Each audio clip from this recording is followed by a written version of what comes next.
नमस्कार बच्चों। विज्ञान और प्रौद्योगिकी कक्षा 10वीं भाग 2। सब्जेक्ट टीचर घाटी ईडी। आज हम पाठ 9वां सामाजिक स्वास्थ्य इसके बारे में हम पढ़ेंगे। कल हमने सामाजिक स्वास्थ्य पर परिणाम करने वाले जो घटक थे उनके बारे में जानकारी हासिल की थी। उसमें आर्थिक स्तर, बगीचे, आसपास की सामाजिक व भौतिक परिस्थिति, सामाजिक परिवेश का माहौल, आवास का स्थान, पानी, स्वच्छता गृह, राजनीतिक स्थिति, मैदान, समाज से मिलने वाले बर्ताव, सामाजिक सुरक्षा, यातायात सुरक्षा, शिक्षा तथा नौकरी करने वाले आवास अवसर, व्यक्ति की मूलभूत आवश्यकताओं की पूर्ति, भोजन, कपड़ा, मकान, औषध, उपचार, स्थिति, शिक्षा, ये सभी सामाजिक स्वास्थ्य पर परिणाम करने वाले घटक थे। इनके बारे में हमने कल जानकारी हासिल की थी। सामाजिक स्वास्थ्य खतरे में लाने वाले घटक जो थे उनका भी हमने अध्ययन किया था। उसमें मानसिक तनाव, व्यसनाधीनता, असाध्य और दुर्धर रोग, इनके बारे में भी हमने कल जानकारी हासिल की थी। आज हम प्रसार माध्यम और अत्याधुनिक तकनीक का उपयोग करके किस तरह से सामाजिक स्वास्थ्य को हानि पहुंचाई जाती है, इसके बारे में भी हमने कल जानकारी हासिल की थी। आज हम कुछ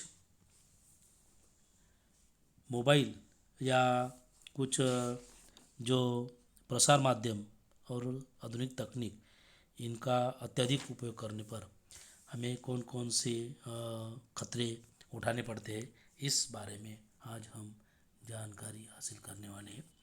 कार्टून फिल्म देखने वाले बच्चे कभी कभी फिल्म्स कलाकार उनके जैसा आचरण वो करने लग जाते हैं और वो अपने में उनका आचरण किस तरह से होता है, क्या होता है, ये वो देखने लग जाते हैं। युद्ध में जिस तरह से गाड़ियों की प्रतियोगिता या जिन जिन गेम्स या युद्ध वो खेला जाता है उसमें जानबूझकर की गई जो दुर्घटना रहती है, ऐसे वीडियो गेम्स खेलने वाले बच्चों की मानसिक स्थिति, स्वभाव जाने अनजाने वैसे ही वो नकारात्मक उनकी सोच होने लग जाती है।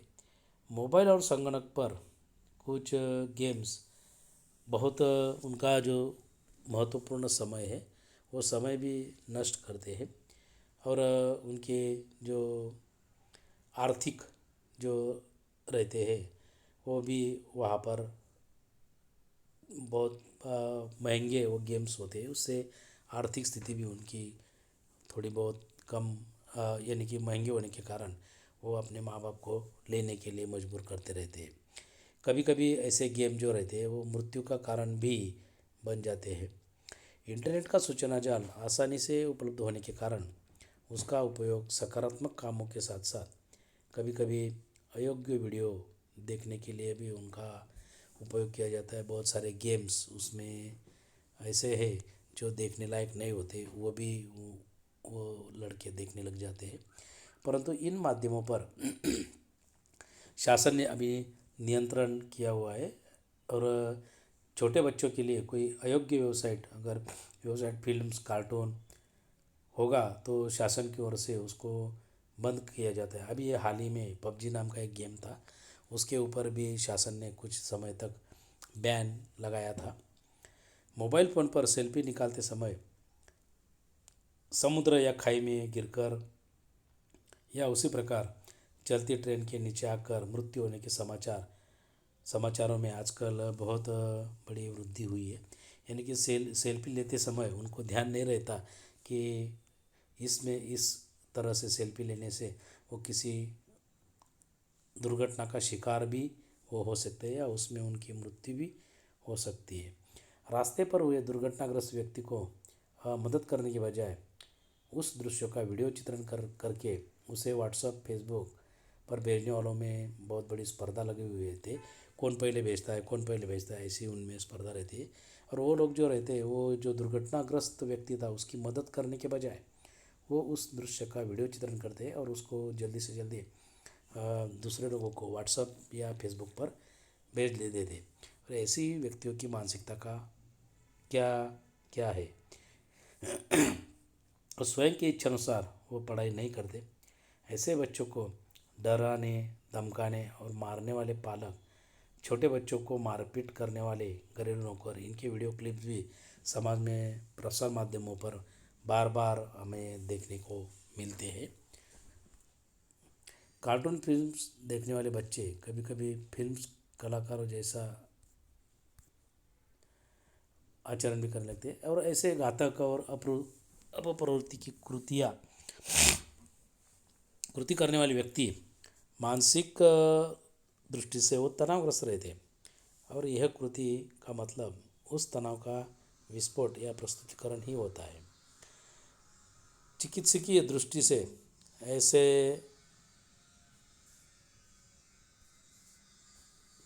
कृति करने वाले को मानसिक रोगी भी उसको कहा जाता है। सेल्फी निकालने वाले व्यक्ति को स्वयं के आसपास के विश्व का ध्यान उसको नहीं रहता, और उनको ये अगर हमने कर दिया तो इसमें बहुत बड़ा खतरा भी है। इस प्रकार के धोखे वो समझ नहीं पाते, और इन विकारों को सेल्फी साइड भी कहा जाता है।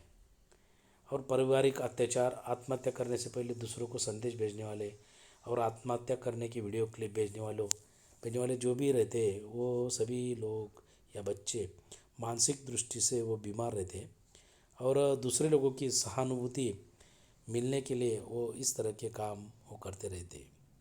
इसलिए मोबाइल फ़ोन, टीवी, इंटरनेट, संचार माध्यमों का उपयोग सकारात्मक तथा आवश्यकतानुसार कीजिए। घंटों समय व्यतीत करके इन माध्यमों के काल का ग्रास मत बनिए। यानी कि इन जो भी माध्यम है उनका हमारी प्रगति के लिए ही उनका हमने उपयोग करना चाहिए। इंटरनेट मेरा मित्र। देखिए, मोबाइल फ़ोन पर बैंक से हमेशा संदेश आते हैं कि आपका Aadhaar card, PAN card, credit card, debit card तथा नंबर तथा व्यक्तिगत जानकारी किसी को ना बताएं। फिर भी कुछ लोग इस तरह के फ्रॉड में फंस जाते हैं। एटीएम से पैसे निकालते समय अथवा खरीदारी करते समय यदि आप कार्ड का उपयोग करते हैं तो अपना पिन नंबर किसी को देखने मत दीजिए। इस प्रकार की सूचना हमें मैसेज द्वारा हर बैंक से भेजी जाती है, फिर भी हमसे कोई भूल हो जाती है, फिर अपना जो अकाउंट है वो अकाउंट कुछ लोग हैक करके उसमें से हमारे पैसे निकाल करके भी ले जाते हैं। वेबसाइट पर अच्छी वस्तु दिखाकर वास्तव में खराब एवं बिगड़े हुए उपकरण बेचकर ग्राहकों को फंसाया जाता है। इसलिए जो अ, अच्छे से उसकी जांच करके ही वो ऑनलाइन जो शॉपिंग है या कोई भरोसेमंद अगर कोई हो तो उसी से वो खरीदनी चाहिए। बैंक के डेबिट कार्ड, क्रेडिट कार्ड्स के पिन नंबर का उपयोग करके ग्राहकों को के खातों में से पैसे का व्यवहार परस्पर किया जाता है। शासन की, संस्था की या कंपनियों का की इंटरनेट पर उपलब्ध महत्वपूर्ण जानकारी, जो गोपनीय जानकारी होती है, उस जानकारी को संगणकीय प्रणाली द्वारा प्राप्त करके उसका गलत इस्तेमाल भी किया जाता है।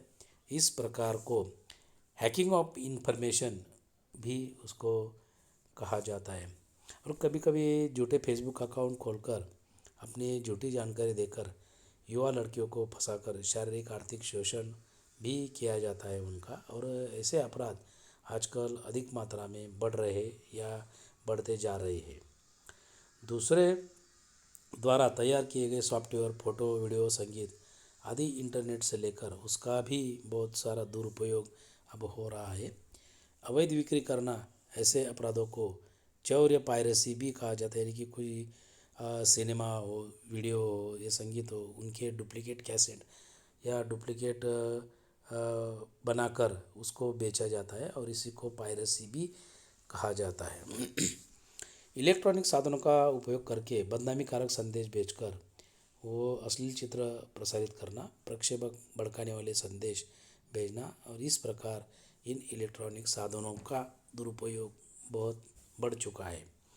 ईमेल, फेसबुक, व्हाट्सएप, इन माध्यमों द्वारा अपने विचार और जानकारी का आदान प्रदान तेज गति से होता है, परंतु उसी समय अपना अकाउंट, फ़ोन नंबर एवं व्यक्तिगत जानकारी अपने आप फैल जाती है और संबंधित व्यक्ति तक पहुंचकर अनुचित संदेश आना, ऐसे व्यवहार या अनुचित बातों की शुरुआत होती है। उसमें से कुछ संदेश इंटरनेट वायरस के माध्यम से मोबाइल और संगणक यंत्रावली खराब या वो बंद कर देते और अपने अकाउंट से बहुत सारा पैसा वो निकाल करके ले जाते हैं। उपरोक्त दी गई सभी घटनाएं ये साइबर अपराधों के उदाहरण हैं। इस प्रकार के अपराध करना यह एक मानसिक विकृति है। अपराधों के परिणाम भुगतने वाले को भी मानसिक परेशानियों का सामना उसको करना पड़ता है। पुलिस विभाग में साइबर अपराध कक्ष का यह नए से निर्माण किया गया ये एक विभाग है, साइबर क्राइम सेल उसको कहा जाता है। वहाँ पर उपस्थित तज्ञानी साइबर अपराधों की जानकारी इकट्ठा करके इंटरनेट की मदद से अपराधों के कारणों को ढूंढकर वो अपराधियों की खोज करने के लिए उसका इस्तेमाल करते हैं।